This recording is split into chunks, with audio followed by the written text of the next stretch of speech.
রাসূলুল্লাহ জবান করে বলুন সাল্লাল্লাহু আলাইহি ওয়াসাল্লাম। মদিনা মুনাওয়ারা কারা কারা যেতে চান হাত তুলে দেখান। আল্লাহ কবুল করুন, জোরে বলুন আমিন। আল্লাহু তাকবীর। সবাই মদিনা যেতে চান তো ইনশাআল্লাহ? আমি নবীজির পাগল, আমি মদিনার পাগল। মারহাবা। আমি নবীজির পাগল, আমি মদিনার পাগল। মদিনার ধুলবালি মন, মদিনার ধুলবালি মন, নয়নের কাজল।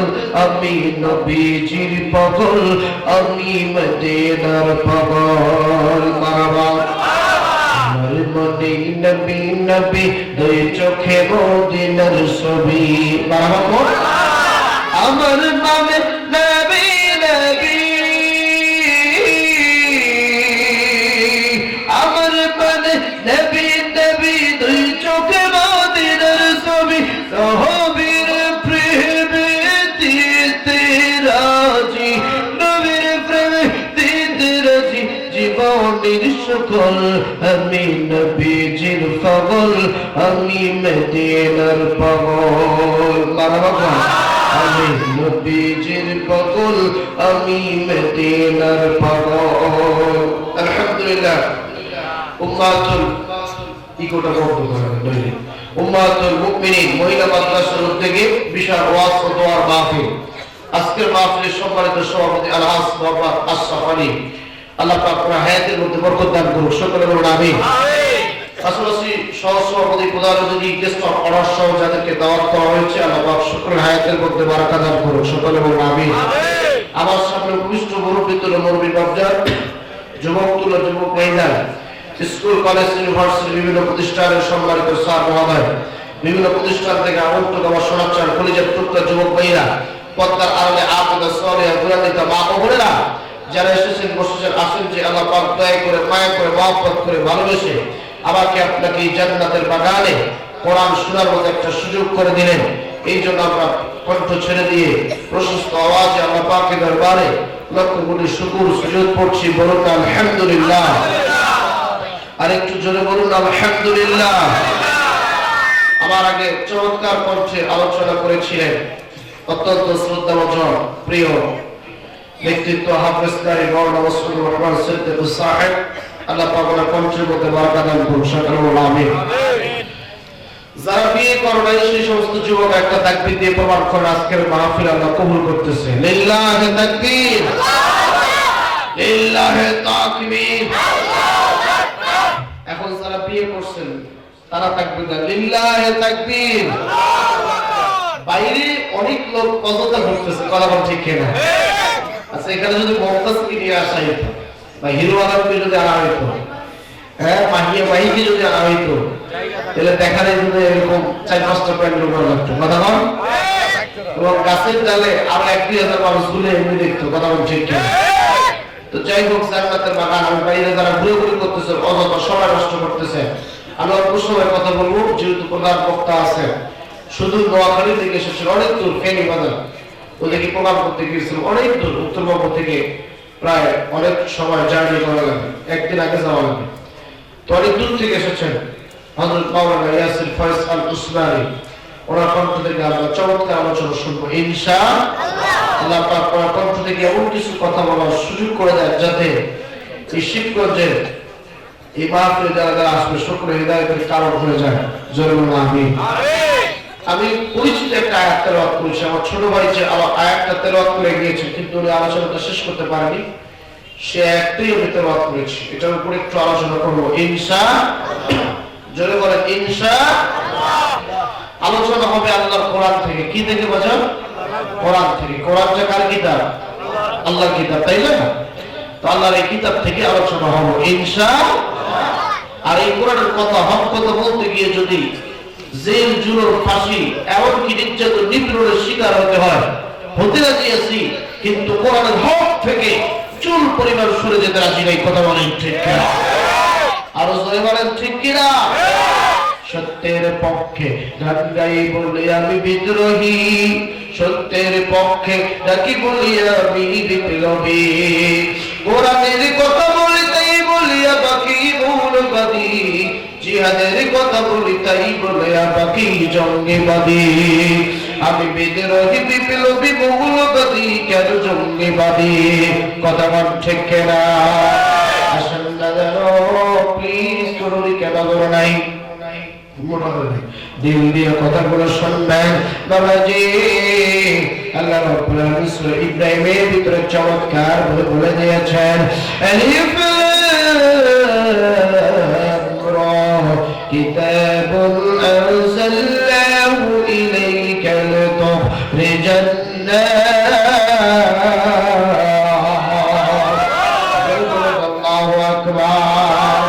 আমার সূর্যের বাপ্পাইরো ঠাকুর গজ্জের বুদ্ধগণ আল্লাহ রাব্বুল আলামিন ডাক দিয়ে বলে, নবীজি তারা পৃথিবীর মানুষদেরকে আপনি বলে দেন, কিতাবুন আনজালনাহু ইলাইকা লিতুখরিজান নাস, আমি আল্লাহ পাক এই কিতাবটা গরু ছাগলের জন্য নাযিল করে পাঠাই নাই নবীজি, এই কোরআনুল কারীমটা আমি আল্লাহ পাক মানুষের জন্য নাযিল করে পাঠাই দিছি।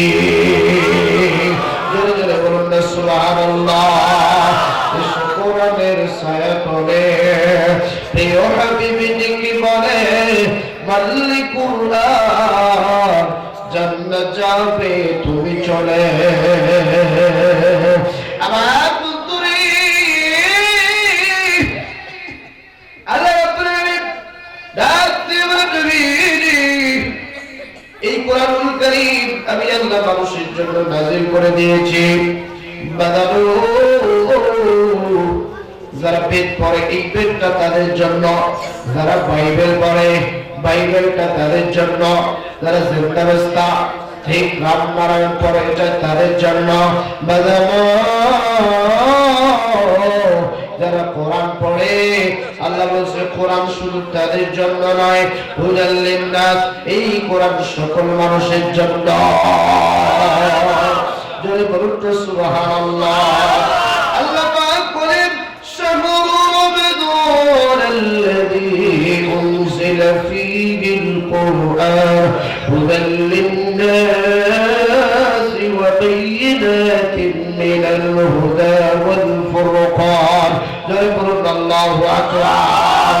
আমার বান্দা এই কোরআনুল কারীম আবার আল্লাহ মানুষের জন্য নাযিল করে পাঠিয়েছে, সেটা যে কোনো ধর্মের লোক হোকটা কেন বাজাবো, সকল ধর্ম বর্ণ নির্বিশেষে সবার জন্য এই কোরআন, কথা বল ঠিক কিনা? আরো জোরে কর। সবকিছুর সমাধান দিতে পারে আল কোরআন, কথা বলেন ঠিক কিনা?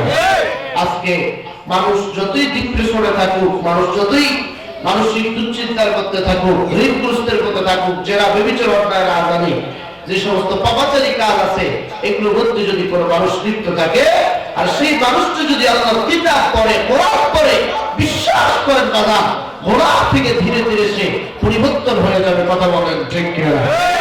আরো জোরে কর। বাগানের সৌন্দর্য যেমন ফুল, নদীর সৌন্দর্য যেমন মাছ, মুমিনদের সৌন্দর্য হলো কোরআন তেলাওয়াত, কথা বল না কেন? বাজানো ইলাহা ইল্লাল্লাহ। এই জন্য সে যত বেশি কোরআন পড়বে আল্লাহ তার ইমানের বেচারিটি তত বেশি চার্জ করে দিবে, কথা বল ঠিক কিনা? আমার বন্ধুরে আল্লাহ রাব্বুল আলামিন দেখতে বলে, নবীজি এই কোরআন নাযিল করেছি আমি আল্লাহ পাক, আর এই কোরআনের হেফাজতকারী চিৎকার মেরে বলুন না কে? আল্লাহ পাক বলেন, ইন্না নাহনু নাযালনা যিকরা ওয়া ইন্না লাহু লাহাফিজুন। আল্লাহু আকবার। আল্লাহ পাক দেখতে বলেন, নবীজি এই কোরআন নাযিল করেছি আমি আল্লাহ পাক, আর এই কোরআনের হেফাজতকারী আমি আল্লাহ দিয়েছি। আবার বন্ধুরে এই কোরআনুল কারীম আল্লাহ নিজেই নাযিল করেছে, আর হেফাজতের দায়িত্ব আমার আল্লাহ নিজের হাতে রেখে দিয়েছেন। বাবা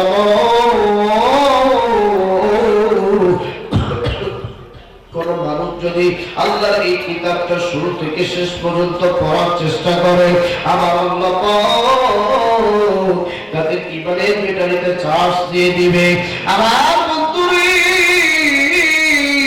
আল্লাহ রাব্বুল আলামিন বলেন, নবীজি তামাম পৃথিবীর মানুষকে জানিয়ে দাও, এই কোরআন যারা পড়বে তাদের ঈমানটা মজবুত হয়ে যাবে। যারা এই কোরআন অনুযায়ী জীবন যারা পরিচালনা করবে তাদের জীবন ঈমানটা মজবুত হয়ে যাবে। আর ঈমানদার ব্যক্তিদের জন্য সবথেকে বড় সারপ্রাইজ আছে আল্লাহ তাদের জিন্দেগির গুনাহগুলো মাফ করে দেওয়া। আল্লাহ পাক বলেন,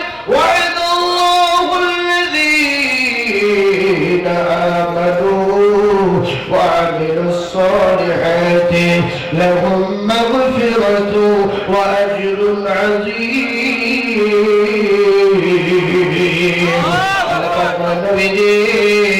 তাম পৃথিবীর মানুষদেরকে আপনি বলে দেন, আমি আল্লাহ পাক ওয়াদা করলাম, আমি আল্লাহ প্রতিশ্রুতি দিয়ে দিলাম, নবী গো যারা ঈমান আনবে আমল সালিহ করবে লাহুম মাগফিরাতুন, আমি আল্লাহ তাদের জিন্দেগির গুনাহগুলো ডিলিট করে দেব। ওয়া আজরুন আযীম, আমি আল্লাহ পাক তাদের জন্য বড় পুরস্কারের ব্যবস্থা করে রাখবেন। কে আর সরে বলুন নাকি?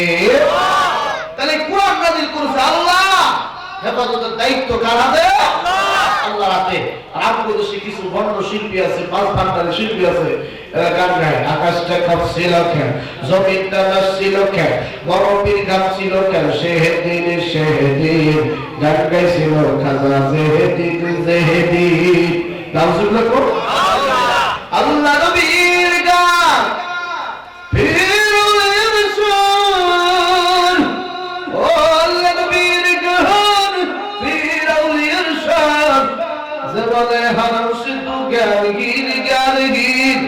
গান গাইছিল খাজা জেহেদিন জেহেদিন, গান গাইছিল খাজা জেহেদিন।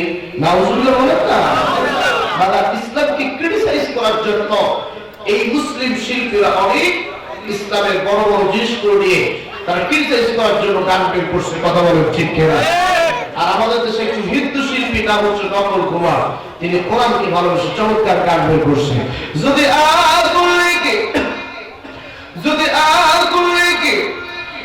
ধ্বংস হয়ে যাই, ধ্বংস হয়ে যাই, যদি আগুন লেগে ধ্বংস হয়ে যাই পৃথিবীর সব বয়ের দোকান, তবে বিশ্ব থেকে হারাবে না ও পবিত্র কোরআন। কথা বলেন ঠিক কিনা?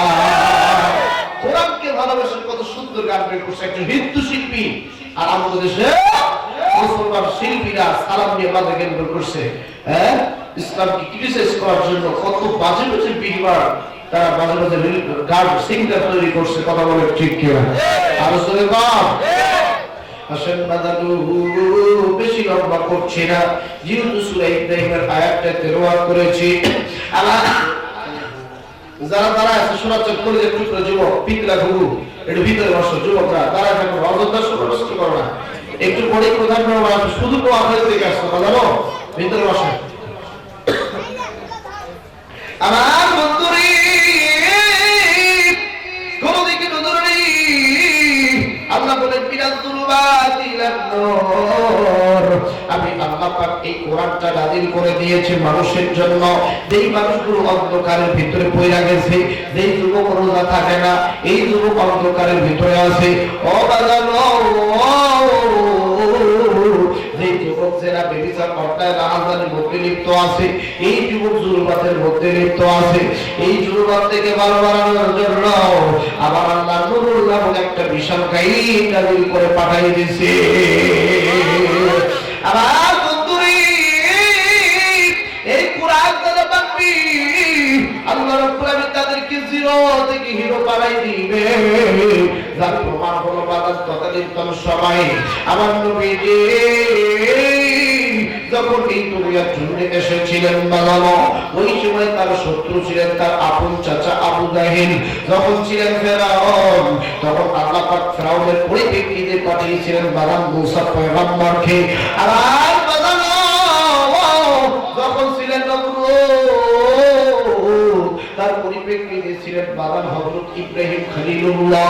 এবং আমার বানানো যখন ছিলেন বিশ্ব নবী নবী মুহাম্মদ, তার পরিপ্রেক্ষিতে ছিলেন তার আপন চাচা আবু জাহেল।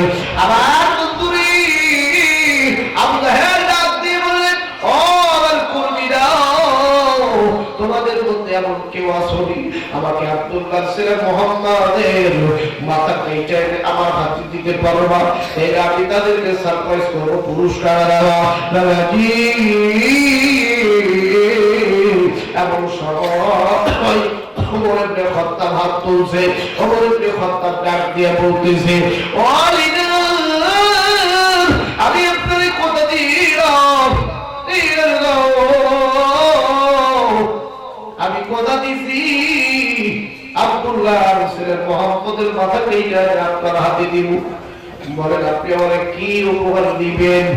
আবু জাহেল দেখতে কইলো, রে যদি মুহাম্মদের মাথায় না দিতে পারো 100টা লালু আমি তোমার উপহার দিব। আমার বন্ধুরে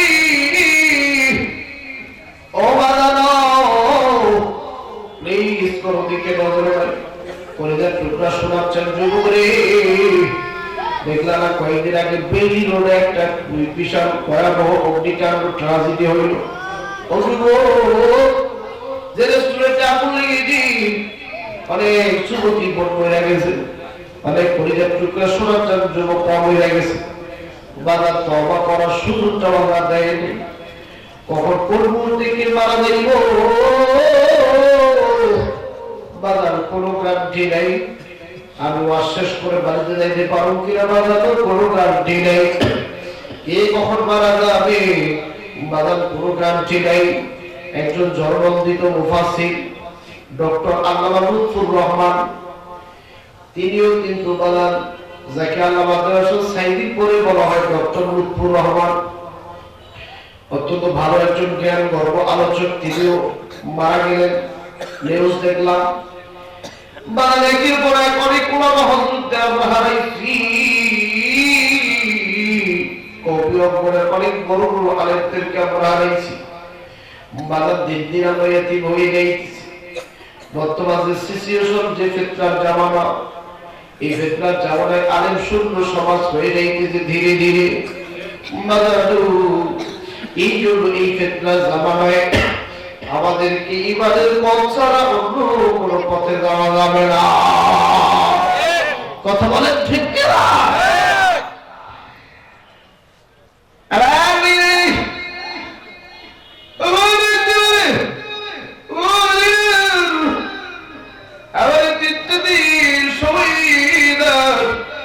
এই 3 দিনের মধ্যে আমি আব্দুল্লাহ ছেলে মুহাম্মদের মাথা কেটে আপনারে দিব।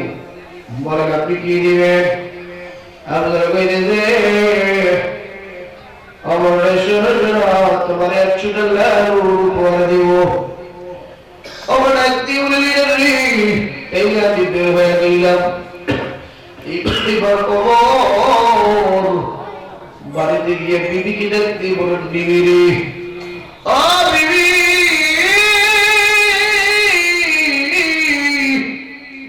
আমি একটা মোটা সুপারি পাইছি। বিবি রে,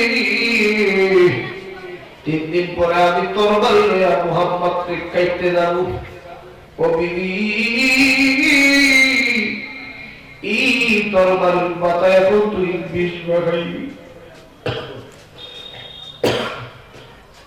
ও বিবি রাতে বলে শরীরা, এই তরবারির মধ্যে যদি বিষ লাগাই, এই তরবারি তো বিষাক্ত তরবারি হয়ে যাইব।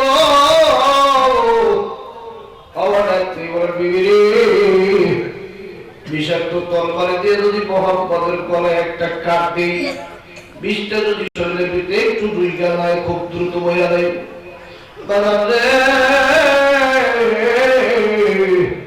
ওপরের বিবি তরবারির মধ্যে খালি বিষ মাখায় একদিন মাখাইলেন, 2 দিন মাখাইলেন, 3য় দিন স্বপ্নের মধ্যে দেখে আমার বন্ধুগণ আল্লাহর নবীর হাতে হাত রাখা ওমর মুসলমান হয়েছে। আল্লাহু আকবার।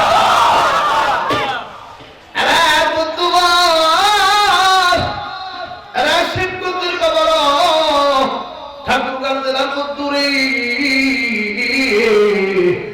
এখনো কোন যুবকটা আছে গাঁজা ছাড়ো নাই, সিগারেট ছাড়ো নাই, এখনো কোন যুবকটা ফ্রি ফায়ার ছাড়ো নাই, কোন যুবকটা এমসি গাবু ছাড়ো নাই, কোন যুবকটা অশ্লীল ভিডিও দেখা ছাড়ো নাই। এই যুবক যখন তুমি মরিয়া যাইবা রে, ওই কবরের ভিতরে তোমার মোবাইল যাবে না, তোমার গার্লফ্রেন্ড যাবে না, আরে যুবক তুমি আর কোনো নেশা যাবে না। এই এই দুনিয়ার বুকে মরার আগে একটা জিনিসের সাথে প্রেম করবি, যে জিনিসটার নাম হইল আলো কোরআন। আমার বন্ধুগণ, আমার বাপ্পাইয়া অমর ডাকতে কই বিবি রে, আজ 3 দিন হয়ে গেল তোর বাড়িটা আমার দি, আমি মুহাম্মাদের মাথা কাটতে যাব। আমার বাজানো এবার তোর বাড়িটা লইয়া ওমর যে কুরবানি দিকে বের হবে, পিছন দিক থেকে তার বিবি ডাক দিয়ে কয় শামিগো, 3 দিন হয়ে গেল শামিগো, রাখাল খালি কান্দে, রাখাল খালি কান্দে, আজ 3 দিন থেকে রাখাল কান্দে, আমি তো জানি না কেন কান্দে। আবার ডাক দিয়ে বলে রাখাল রে, তুমি নাকি 3 দিন থেকে কান্দো, কারণটা কি? রাখাল ডাক দিয়ে বলে ভাই ও বাজানো দেখেন তো একটা বড় চোখের পানি বের হয়ে কিনা।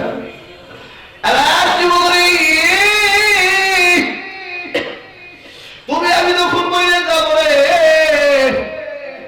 ওই কবরের ভিতরে যখন রাইখা দিব বাবা, 3 দিনের মধ্যে আমার শরীরের গোস্তগুলো খুলিয়া আলাদা হইব। আরে 3 দিনের মধ্যে আমার শরীরের সমস্ত গোস্তগুলো খুলে যাবে। 7 দিনের মধ্যে আমার গুলি খুলিয়া বাস পচার আগে লাশ পচিয়া যাইব। ওই কবরের 2-1 মাসের মধ্যে আমার শরীরের অস্তিত্ব প্রিয় হয়ে গেল। এই দুনিয়া থেকে যুবক এখনো কোরআন আছে বাসায়, বাড়িতে গিয়ে কোরআন তেলাওয়াত করবি, ঈমানটা তাজা করবি।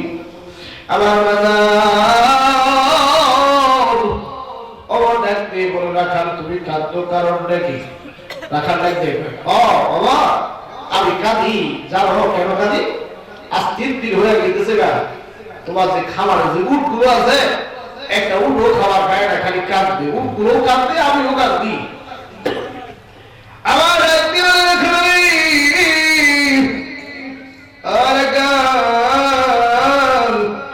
উটগুলো কেন কাঁদে?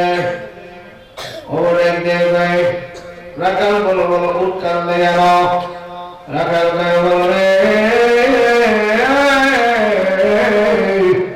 3 দিন হয়ে গেল তোমার উটগুলো কিছু খায় না, মুখের মধ্যে খাবার দিলে গেলে মুখটা ভাস করে নেয়। খাবার গুলো আমার আমি খাওয়াই এই উঠকে। এইবার খাবারের বাটি দিয়ে যখন উঠের মুখে দেয়, উট গুলো ভাস করে দেয়।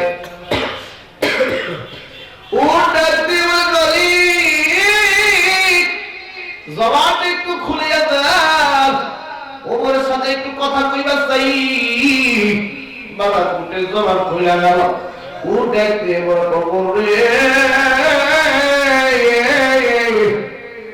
আজ থেকে 3 দিন আগে বাড়িতে ঢুকিয়া যখন তোমার বিবিরে ডাকছো, বিবি মুহাম্মাদের মাথা কাটতে যাবো, তোর মাথা করতে 20 বার হও। ওই দিন আমরা উটগুলো সবাই এই কথাটা শুনতে পাইছি।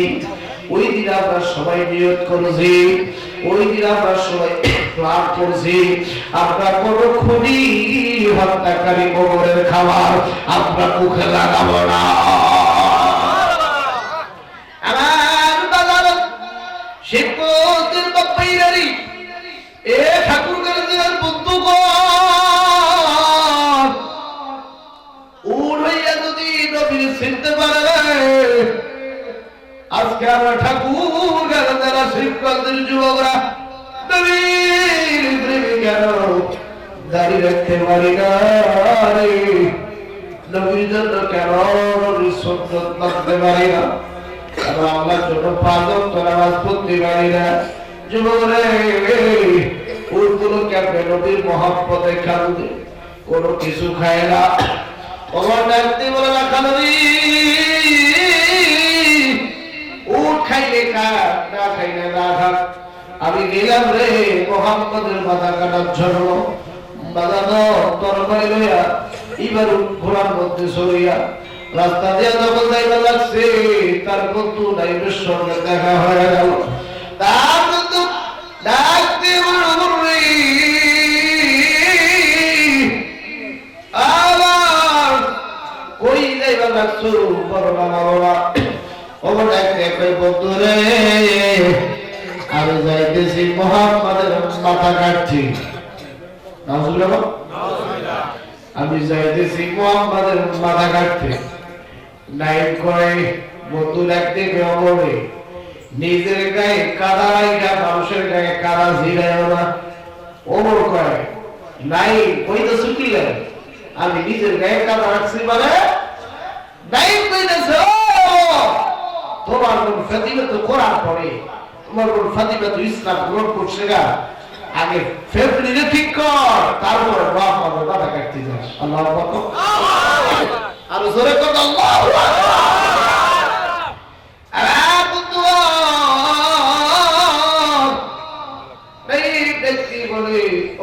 আগে তোমার বোন ফাতিমার সম্মান তুমি কি বলো, আমার বোন ফাতিমা কালেমা পড়ছে, বড় হওয়া পড়ছে। এবার ওর ক্ষিপ্ত হইয়া তরবারি লইয়া বোনের বাড়ির দিকে চলে গেছে। বোনের বাড়ির দরজায় আঘাত করে, মোটা সরে মোটা গলা, ফাতিমা ইসলামের ভিতরে বাবা দুইটা ফাতিমা, এটা হচ্ছে নবীর মেয়ে ফাতিমা, আর একটা হচ্ছে ওমরের বোন ফাতিমা। ওমরের বোন ফাতিমাকে আমার নবীর মেয়ে করে করবে না। ওমর কইতেছে ফাতিমা বোন রে দরজাটা খোলো। ওমরের কথা শুইনা ফাতিমার স্বামী ডাক দিয়ে কয় ও ফাতিমা তোমার ভাই ওমর আসছে, এ তো মারাত্মক ডাক্তার আসলো, এ তো আটটা ওয়াটের ডর, এ তো সিরিয়াস ব্যক্তি, আমি লুকায় বললাম তুমি সামলাও। ফাতিমা কইতেছে স্বামী কই যাইবা লাগছো, আমি নিচে লুকাই খাটের নিচে লুকাই বললাম কা তোমার ভাই যে খারাপ মানুষ আমার দেখতো তো বাইরে গেল। ফাতিমা ডাকতে বলে আয় শিবি শিবি আমার শরীরে যে রক্ত, আমার ভাইয়ের শরীরে একই রক্ত, একই বাবার বীজ দিয়ে আমি তৈরি হয়েছি, আমার ভাই ওপর তৈরি হয়েছে, অতএব আমি আমার ভাইকে ভয় পাই না। দরজা ভাইকা ভিতরে ঢুকছে, তরবারি ভাই রাত দিয়ে বল ফাতিমা কি বলো, তুমি নাকি মুসলিম হইছো, তুমি কি নাকি আব্দুল্লাহর ছেলে, যে পাগল ছেলেটা ধর্মগ্রন্থ যে কি না কি বলে এগুলো নাকি তুমি মানতেছো? ফাতিমা কয়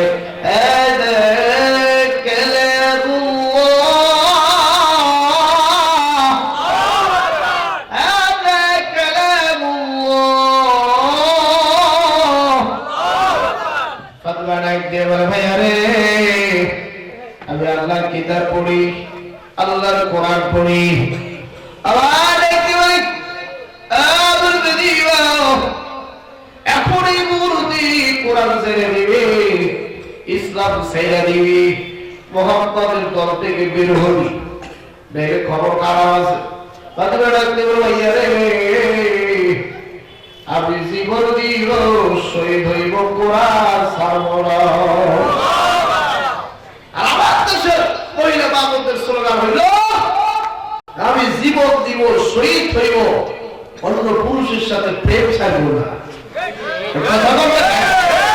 আমি জীবন দিব শহীদ হব আমি বেপরটা ছাড়া পর্দা করব না।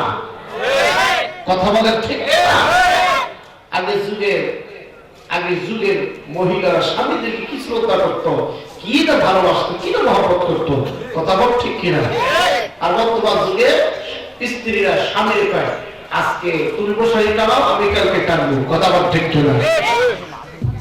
স্ত্রী বড় লোকের স্ত্রীরা দেখবেন সাজুগুজু করতে অনেক সময় যায়। স্বামী ডাকতে কয় স্ত্রী একটু তাড়াতাড়ি রেডি হও, একটু দাওয়াতে যাবো। স্ত্রী কয় আরে বাবা আমি তো শাড়িটা গুছিয়ে দিচ্ছি, আমি তো আসতেছি বাবা। স্বামীরে কয় আসতেছি বাবা। কথা বলে এই যে কথায় কথায় ছোট্ট একটা বিষয় স্বামীরে বাবা কয় আরে বাবা বসো না খাও না আরে চলো না যে এই যে স্বামীকে বাজার চলে হাসি চলে স্বামীরে বাবা খাওয়া ইসলাম পরিপূর্ণভাবে নিষেধ করছে। কথা কম ঠিক না? আজকে বড় লোকদের এটা যেন একটা ফ্যাশন হয়ে গেছে, এটা যেন একটা আধুনিকতা ছোঁয়ায় পরিণত হয়েছে। বাবা স্বামীরে বাবা বলা যাবে বলা যাবে?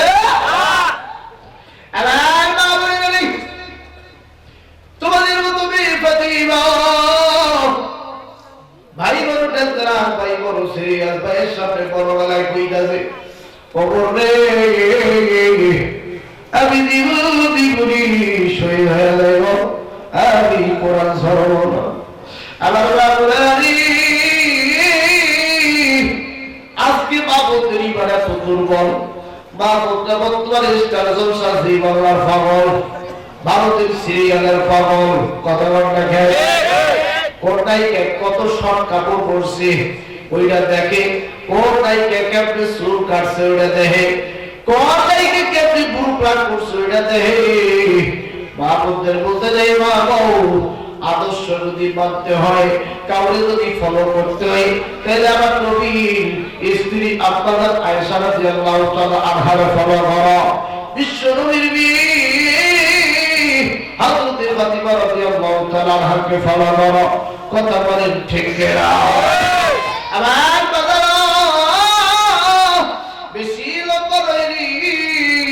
এইবার ও ডাক দিয়া কয় বন্ধুরি কি কালমা সারবা কি সারবা না? ওমর ডাক দিয়ে বলে বললে যদি না সারো তাইলে তোমার খবর খারাপ আছে। বাজানো এইবার হাতের মধ্যে ছিলেন চামড়ার পূজা। কিসের পূজা? ওমরের হাতে ছিলেন বাগান চামড়ার পূজা। এই চামড়ার পূজা করা ছিল হাতের মধ্যে। এই চামড়ার পূজার হাত দিয়া ও ফাতেমার গালে এমন করে থাপ্পড় মারলি, এই থাপ্পড় খায়া ফাতেমার গভীরে পড়ে গেছে। আর বন্ধুরে মেয়ে মানুষের শরীর এমনি নরম শরীর, সফট শরীর। ফাতেমার গালে যখন থাপ্পড় মারলি বাবার পাঁচটা আঙুল সাত গালের মধ্যে দেখা যায়, পাঁচটা আঙুল সাপ উঠে গেছে। বাজার যখন জমিনে পড়ে গেছে এইবার চাবুক বের করিয়া এই চাবুকের মাথা দিয়া ফাতেমার গায়ে দূরে দূরে চাবুক মারে। ফাতেমা গো এখনো সময় আছে ইসলাম ছাড়ো, এখনো সময় আছে মোহাম্মদকে বাদ দিয়ে আমাদের ধর্মের মধ্যে চুনকালি মাখাইও তারে বোন আমার। ফাতেমা ডাক দিয়ে বলে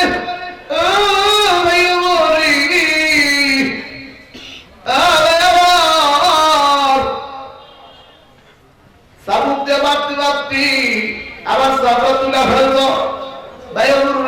তোমার হাতে এই তরবারিটা, এই তরবারি দিয়ে আমার মাথাটা কাইরা ফেল, তারপর আমার চাবুক দিয়ে মারিস।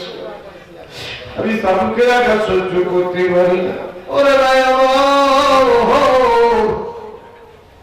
আমার মারতে মারতে যদি তুই বাইরাও গেলাস আমি ফাঁসিব কোরআন সর্বনা।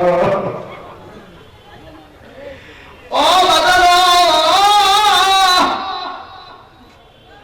ও মা ব্যক্তি বলেন ফাতেমারি কোরআনের মধ্যে কি পাইছিস? বললে ভাই আমি মজা পাইছি। মা ডাকতে বলে কোরআন সাইরা দিলে তো আমাদের ধর্মে চুটকালি বা গাছটা তোর জন্য আমি পালা হয়ে গেছি, মোহাম্মদের মাথা কাটতে যাইতে পারতেছি না। ফাতেমা ডাকতে ও ভাই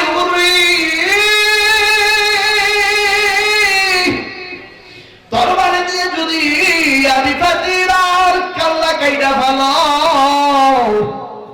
আমি ইসলামের জন্য, কোরআনের জন্য, মুহাম্মাদের জন্য আমি কাল্লা দিতে রাজি আছি, উপরের আল্লাহ ছাড়তে রাজি নাই। জোরে বলুন না বাজানো আল্লাহু আকবার। আল্লাহ আল্লাহ ডাকলে বান্দা আল্লাহ বলে ডাক, আল্লাহ বলে ডাকলে পরে তোর জীবনের গুনাহ হইব মাফ। কথা বলেন ঠিক কিনা? আমার বন্ধুরে এবার আমার ডাক দিব বলুরি, এতবার ভাইলাম তুমি কারা কোরআন ছাইলা না, এতবার ভাইলাম তুমি ইসলাম ছাইলা না। ও এই কোরআনের মধ্যে আছে এইটা কি? আমার একটু কোরআনটা দাও তো দেখি, আমি একটু পড়ি। ফাতেমা ডাক দিয়ে কয় ভাই ওরে এই কোরআন পড়তে গেলে ওযু করা লাগবে। কি করা লাগবে? ওযু করা লাগবে। ওযু এইটা করলে পবিত্র হওয়া যায়। কথা বল ঠিক কি না? ওযুর আগে পবিত্র হচ্ছে গোসল, আর নামাজের আগে পবিত্র হচ্ছে ওযু। কথা বল ঠিক কি না? স্ত্রী সহবাস করার পরে যে ফরজ গোসল, এটা অনেকেই জানে না। কথা বলে এজন্য গোসল করার সময় একটু ভেবে চিন্তে গোসল করবে।